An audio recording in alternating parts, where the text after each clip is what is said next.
அம்மன் கோயில் வந்தாலுமே சாஸ்திரம் ஏதாவது சாஸ்திர பெறப்பு மட்டும் சொல்லிட்டு ஒரு வில்லு பாட்டுலேயும் அந்த வழக்கம் இருக்குல்ல சாஸ்திரம் பெறப்பு மட்டும் சொல்லிட்டு அவங்க எல்லாரும் சாஸ்திரம் அவங்களுக்கு தனியாக இருக்குமா அந்த பேர் சொல்லுவாங்க அந்த டைத்தில் கூழுடைய சாஸ்தா சுயமொழி சாஸ்தா பாடாளிக சாஸ்தா நிறைய சாஸ்திரங்கள் இருக்கு. பெரும்பாலும் இந்த அம்மன் அலசுவதற்கு சுரவை அலசுவதற்கு தனியாக ஆடும். ஆமாம் ஆமாம் அவங்க மகிழ்ச்சிக்கும் அவங்க அலசுவதற்கு கோயில் வந்து வீட்டில் வேட்டைக்கு போகிறது. ஆமாம் எல்லா இடத்துல ஒரு மாதிரி அழைக்கணும், எல்லா இடத்துல ஒன்றா இடத்துல அழைக்கணும்.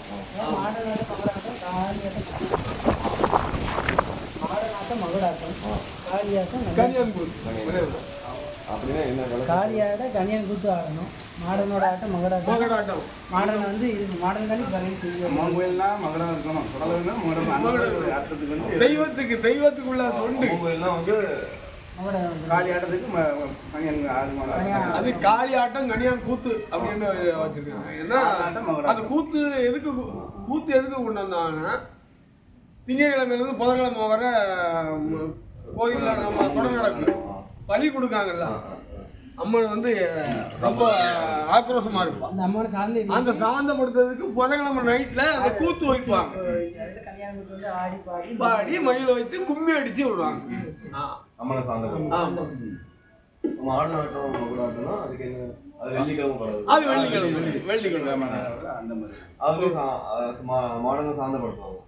அவருக்கு வந்து பிறகு செய்யப்பட்ட இது சமுதாய மக்கள் கல்யாணம்னாலே மாடனுக்கு பிறகு, அதாவது சிவனுக்கு பிள்ளையில வந்து சிவனும் பார்வதிக்கும் சிவனுக்கு வந்து பித்து பிடிச்சி அவர் வந்து பிரம்மனுடைய நடுசிரசை வந்து கிள்ளிடுறாரு சிவபெருமான். அப்போ நான் என்ன பாவம் செய்வேன், என்னுடைய நடுசிரசை கிள்ளிட்டேற சிவபெருமானே உங்க கையில் விட்டு அகலாமல் பிரம்மகத்தி தோஷம் கொடுத்துருந்தாங்க. சிவன் பிரம்மகத்தி தோஷம் முடிஞ்சோடனே தில்லையில் வந்து பித்தனை வந்து ஆடிட்டு இருக்காங்க.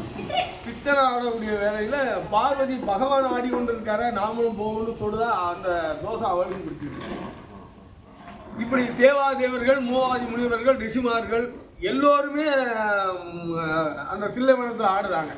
இப்படி ஆடி கொண்டு இருக்கக்கூடிய ஒருவர் வெற்றி தொழில் இல்லாமல் ஆடிட்டு இருக்காங்க. பார்வதி பகவான் பார்வதி கால் சிலம்பு தெரிச்சாங்க, ஒரு மணிமந்திர பாறையில் போய் விழுந்து அந்த பாறை ரெண்டா கவர் ஓடி அதுல இருந்து ஒரு பாலகன் படம் தான். முன்குடுமி பூநூல் பஞ்சாங்க ஏடு வலது பொருளில் மணிமகடம் இடது பொருளில் பேமகம் பூநூல்லாம் உண்டு எங்களுக்கு.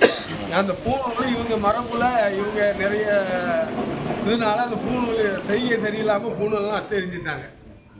இப்போ தென்காசி சிவன் கோயிலில் பாருங்க மகடத்தோட இருக்குல்ல, நம்ம பூநூல் போட்டு தான் கை வெட்டணும். இப்போ யாரும் அதை செய்யலை. அப்படி இருக்க அந்த கரும்பாறை வெடித்து அந்த பாலகம் பிறந்து வாரான். இது யார் இருந்த இவங்க மெய் மறந்து அது 2 பேருமே ஆடிட்டு இருக்காங்க. மெய் மறந்து ஆடக்கூடிய வேலையில் கிருஷ்ணன் பார்க்க, ஐயோ அதில் ஒரு பாலகன் பிறந்து வாரானே, இது என்ன செய்யலாம், இவங்களுடைய தோஷத்தை நீக்குவதற்கு என்ன பண்ணலாம் அப்படின்ட்டு கிருஷ்ணரை ஆலோசனை போட்டு இருக்குதுல. இந்த பிரம்மனுடைய சிரசில் வந்து எல்லா பலிகளும் விட்டாச்சு. பலியை கொடுத்து ஆனால் நிறைய மடங்கு கவாலம் கையை விட்டு போக முடியாது. அப்போ இந்த பாலகனை அழைத்து வந்து கண்ணன் சொல்லுதாங்க, நீ அழகான இந்த தில்லை மனத்தில் ஒரு பானை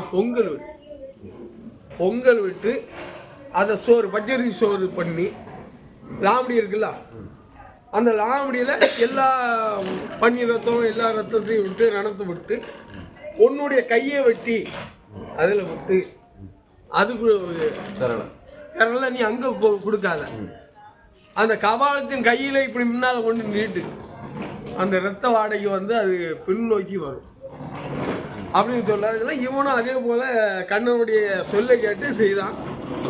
அந்த பகவானுடைய கை முன்னால் எப்படி நிற்கிறதுல அந்த இரத்த வாடையானது இந்த ஓடுக்கானது அப்படி இழுக்கச்சல இவன் என்ன செய்துட்டான்னா திரளையா உருட்டி 3 திசைக்கு விட்டான். இந்த ஓடானது அந்த சிரசானது எங்கே போய் எதை பிடிக்கணும்னு தெரிய மாட்டேங்குது. பிடிக்க தெரியாமல் பொத்துண்டிகள் விழுந்து உடஞ்சிது, தோசை முடிஞ்சுது. இதுதான் கணியானுடைய வரலாறு. அதுக்கப்புறம் தான் பிறப்பு. அதுக்கப்புறம் தான் 2ஆம் முறை.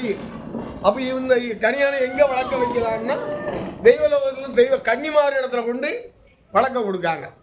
நீ வளர்த்துக்கா, பத்திரமா பார்த்துக்கோ, இவனுக்கு தேவைப்படக்கூடிய நேரத்தில் நாங்கள் அழைத்து கொள்வோம் அப்படின்னு சொல்லுறதுல தான் 2வது சுடலை பிறவி பிறந்து அவர் கைவிட்டதுனாலையும் கனிங்கிற பாறையில் பிறந்ததுனாலையும் ஆமாம். 2வது சுடலைக்கு. ஃபஸ்ட்டு சிவனுக்கு உயிரோட்டம் கொடுத்ததே தெய்வ கணியான் தான். தோசை நீக்க அவதரித்த வரலாறு. ஆனால் இதெல்லாம் நம்ம பகுதியில் பண்ணுறாங்க. ஆமாம், நம்ம திருநெல்வேலி, தூத்துக்குடி, தென்காசி. அதனால தான் இந்த 3 உருட்டை 3 தசையும் கொடுக்குறது. சுடலை கோயில் அந்த கட்டு விட்டு சுடுகாட்டில் தென்னையில் போய் சுந்தரவண்டி ஒருத்தர் எல்லா பக்கத்துலையும் கணியான் கொடுக்குறது வந்து ஆமாம் கைவெட்டி வேலை தான். தன்னுடைய கையை கீறி சொல்ல மாட்டோம். கீறி கொடுக்க சொல்லதான் அந்த ரெண்டும் மனிதனுடைய ரெண்டம்லாம் அது அந்த வாடையான கப்புன்னு அப்படி இழுக்குது அவனை. அது பார்க்க விட மாட்டாங்க. தெரியும், அதெல்லாம் பார்க்க விட மாட்டாங்க. மையானத்துக்கே வரமாட்டாங்க. மையானத்துக்குமே யாருமே வரமாட்டாங்க. யாரும் போக மாட்டாங்க. அதனாலதான் இந்த இது வந்து மரபு தொழில். ஆமா, தெய்வத்துக்குள்ள கலை. தெய்வத்துக்குள்ள கலை அந்த இதை வச்சுதான் எங்க ஜாதியே கன்னியாந்து ஆயிடுச்சு. பெருமையா. அதுக்கப்புறம் எல்லாம் வந்து இந்த எங்க வேஷக்கட்டியை எப்படி ஆடினாங்கன்னா டோபி இருப்பாங்க.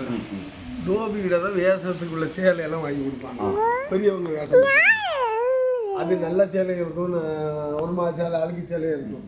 அதுக்கப்புறம் எங்களுக்கு இந்த சேலை பிடிக்கும். இவங்களுக்கு மேலெல்லாம் ஒரு மாதிரி அலர்ஜி மாதிரி ஆகிருக்கும் அந்த சேலை கட்டி ஆடின ஒன்று. அதுக்கப்புறம் இவங்க என்ன செஞ்சாங்கன்னா எங்களுக்கு ஊரில் இருந்து எங்களுக்கு சேலை எடுத்து கொடுங்க அப்படின்னு கேட்க ஆரம்பிச்சாங்க. ஊர்லேருந்து சேலை கொடுங்க அப்படின்ட்டு சொன்னோன்னா ஊரில் வேஷக்காரங்களுக்கு சேலை எடுத்து கொடுத்துருவாங்க. ஆனால் 3 நேரம் சொல்றதுக்கு ஒரு 2 சேலை தான் கொடுப்பாங்க. மீதி உள்ள சேலைக்கு என்ன பண்ணா அப்படின்னா எங்கள் தாத்தா ஒரு நாங்குநேரில் இருக்கிறாரு, வான்மாமலை. அவரு வந்து அந்த வேஷம் கட்டி ஆடுத்து டீம் செட்டு வைக்கிறாரு.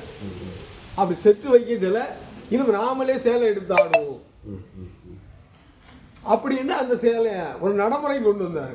இந்த மகட தொழில நடைமுறைக்கு இப்படிதான் நாங்கள் பண்ண முடியும், இப்படிதான் பண்ணுவோம் அப்படிங்கிறது ஒரு கௌரவ தொழிலாக கொண்டு வந்தது அவரு கொண்டு வந்தார்.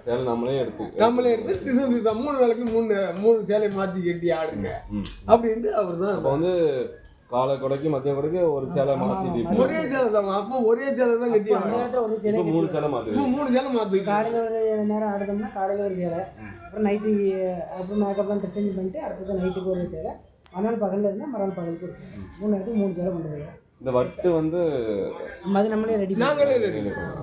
அப்போ வந்து பவுடருக்கு என்ன செய்வாங்கன்னா நம்ம பெயிண்ட் கடை இருக்கலாம், அங்கே முத்து வெள்ளை அப்படின்ட்டு ஒரு பவுடர் இருக்கு.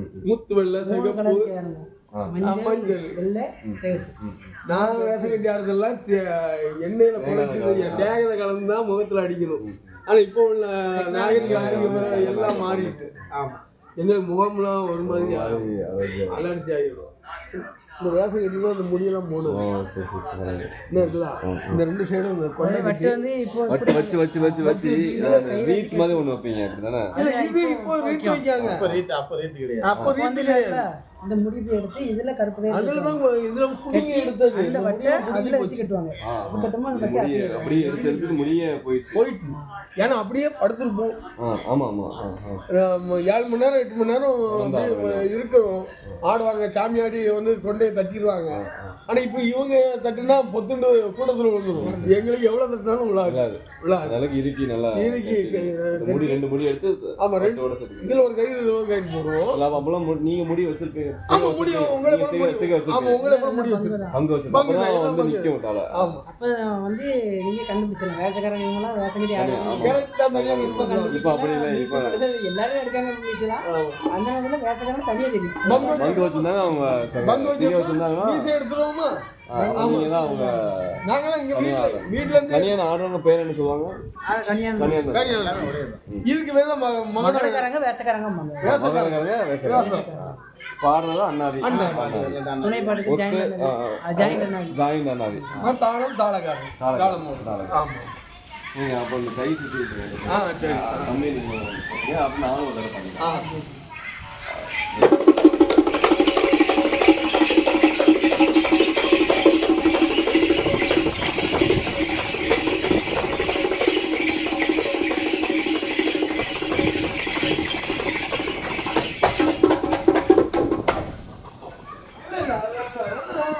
அந்த உருவம் வருது.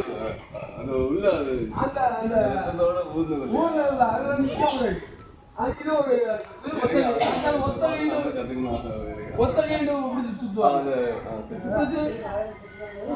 விட்டுருவாங்க. அடிச்சாங்கன்னா இது தனித்தனியா இவங்க வேலையிலே அடிப்பாங்க. மகனமா வேசமா போது தவளும் கிழங்கு எவ்வளவு சுத்துறாங்கன்னு சொல்லி அந்த கிழங்கு சுத்தும் அது எப்படி இவங்க அடிப்பாங்க. ஆமா நாங்களும் உடம்பு கிடையாது ஆடுறது இல்லை. ஐயா நம்மளுக்கு ஏற்ற மாதிரி ரெண்டு வீட்டுக்கு ஒரே மாதிரி இன்னும் அப்படி இல்லை பெருவர்கள் இப்படி இந்த புடி இப்படி இருந்தால் தான் வலிக்காது, இல்லைன்னா வலிக்கணும். ஆமாம் அப்படி பிடிக்கணும். காலை அப்படி காலை தூக்கி விடாது, காலை அப்படியே அப்படிதான்.